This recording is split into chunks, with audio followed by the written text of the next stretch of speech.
హామీలతో మరొకసారి ప్రజలను మోసం చేయడానికి జగన్మోహన్ రెడ్డి సిద్ధమయ్యారని అద్దంకి ఎమ్మెల్యే గొట్టిపాటి రవికుమార్ అన్నారు. బాపట్ల జిల్లా పాంగలూరు మండలంలోని ముప్పవరం గ్రామంలోని తెలుగుదేశం పార్టీ కార్యాలయంలో అద్దంకి మండల గ్రామ స్థాయి శ్రేణులతో సమావేశాన్ని నిర్వహించారు. ఎమ్మెల్యే మాట్లాడుతూ ముఖ్యమంత్రి హోదాలో జగన్మోహన్ రెడ్డి అబద్దాలు చెప్పడం బాధాకరమన్నారు.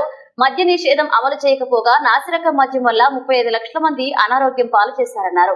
కరెంటు ఛార్జీలు 9 సార్లు పెంచి 64,000 కోట్ల భారం మోపారని, ప్రతి సంవత్సరం జాబ్ క్యాలెండర్ అమలుకు నోచుకోలేదని, ఇసుక రేటు భారీగా పెంచారని, 3 రాజధానులని 3 ఇటుకలు కూడా పెట్టలేదని, గతంలో ఇచ్చిన హామీలపై మడమ తిప్పాడని ఎద్దేవా చేశారు. ఈ కార్యక్రమంలో అద్దంకి మండలం తెలుగుదేశం పార్టీ గ్రామ స్థాయి నాయకులు, కార్యకర్తలు పాల్గొన్నారు.